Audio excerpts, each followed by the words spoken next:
what I'm here for is gonna surprise you quite a lot. A Ferrari 330 P4.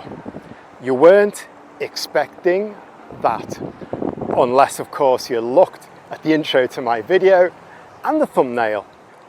Anyway, before I had people screaming at me saying this is not a Ferrari 330 B4, there's only 3 in the world, and in fact 1 in original condition. This is a replica.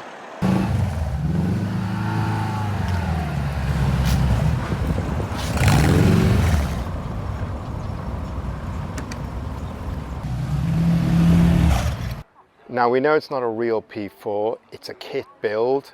The first thing though that I notice about this car is the quality of all the details and the finish.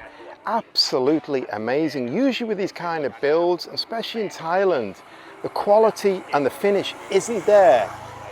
Now Kumbert, the owner, he said to me that he got the car about 2.5 years ago, and it's been in the garage for pretty much 2 years working on the details, getting it right, getting it more and more from a kit build, which is kind of wants to be like a P4 but not too close, getting it to as detailed and as many details back to the original 1960s legend that he possibly can get.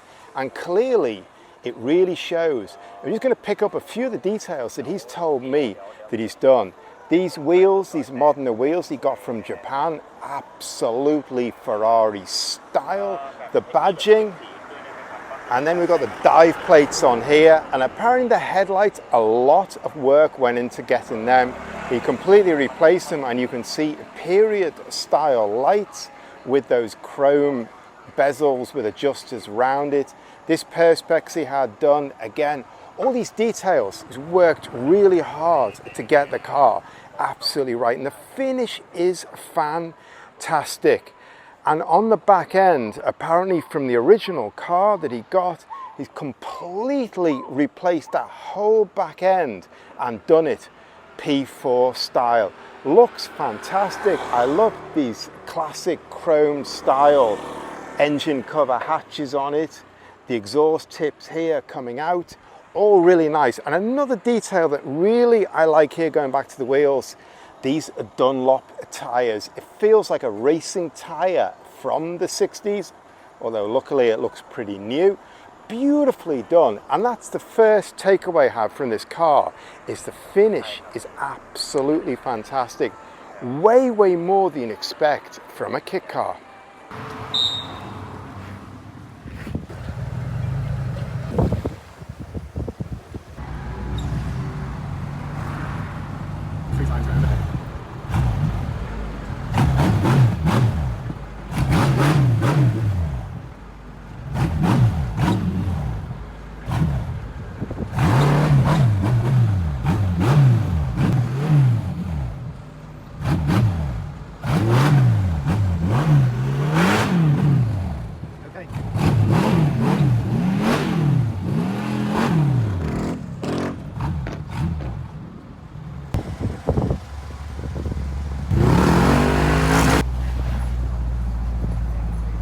This is very nice car. It's so amazing. I never see this kind of car before. So nice.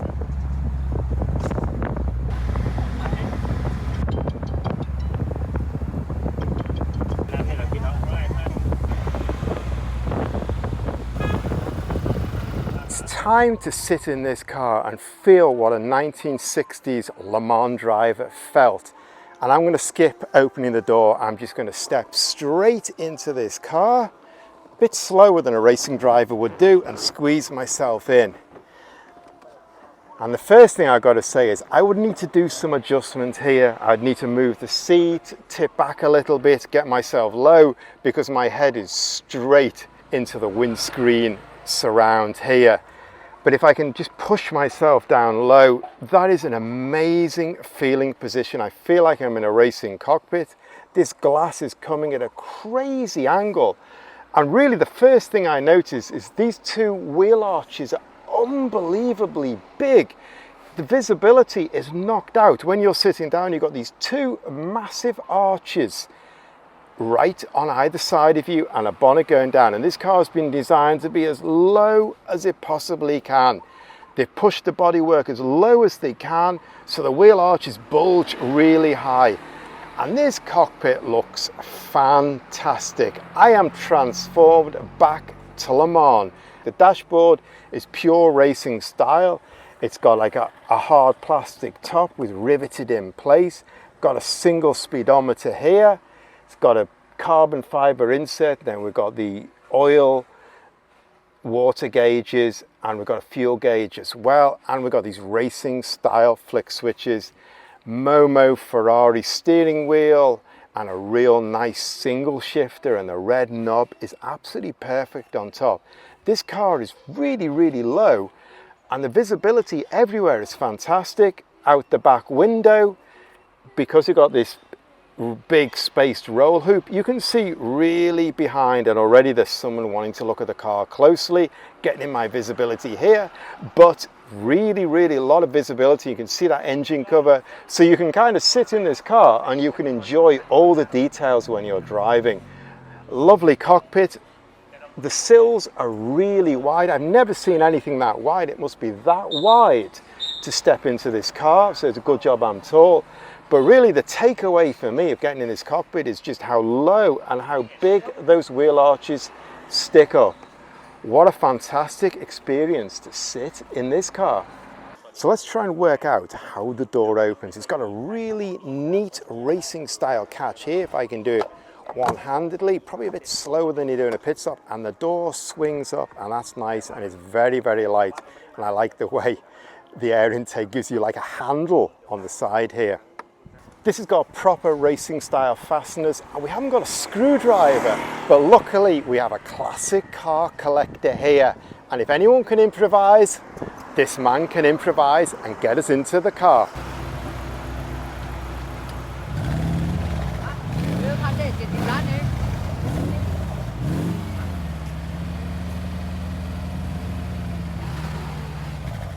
This feels really 1960s racing style with this giant clamshell we have stuck up in the air now. It's massive, and it's exposed the engine bay. Now with a lot of these projects, people kind of do a beautiful style body and then they end up leaving like the original Beetle engine in. But this has been completely reworked. It's built a completely new chassis section on the back end, and into it has gone a 2.5 flat Subaru engine. That is going to pump out horses. It's been modified as well. Got twin radiators on either side to get the cooling worked. You can see the fuel pumps, the valves and things here. This is quite a serious piece of kit. The engine bay has not been touched yet. The owner says he's been working on the body. He's going to get this right into the sweet spot soon, but I think this is going to be quite a weapon when it gets on track, when it's finished. And I've got these twin exhausts coming down. Really nice piece of work. I really like this back end. We've got a fuel tank behind here, and again the fuel tank feels really 60s style. And you've got the heat proofing here as well. Everything is absolutely bang on, and I feel like I'm transported back, but obviously with a slightly different engine. But this engine is perfect for this build in Thailand.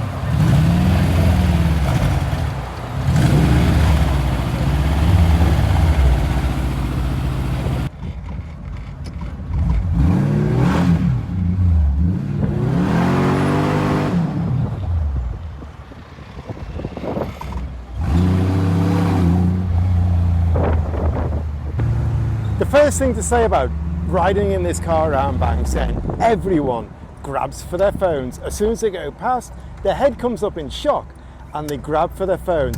And now we are going to the PTT. This is not your average car to take to the PTT.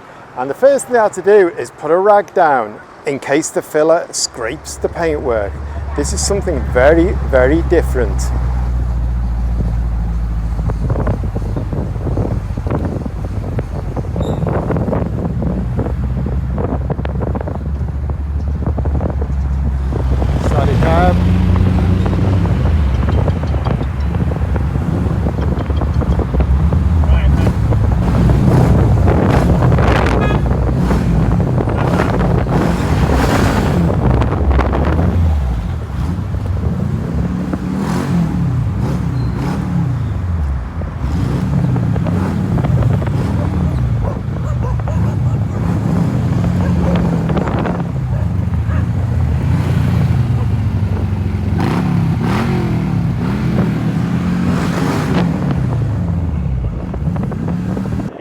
So we're done. It's time to go home. Apart from looking at this car, driving it around, hearing a lot of noise, seeing a lot of reactions, I got a good suntan today as well, although I didn't particularly want that. So first of all, I want to say a big thank you to Nuke because he introduced me to the car, set up today, and the extra thing about this is coming to Classic Revival next week, or maybe just in a day or two by the time I make this video. And a big thank you to Bert for his time to come down and show me this car and show me what it is all about. And with that, I am signing off from Bang Sen and heading back home to Bangkok. Thank you ขอบคุณครับขับรถดี ครับผมพี่ขับรถดีๆเช่นกันนะครับ ครับเจอกันสวัสดีครับ สวัสดีครับ ขอบคุณครับ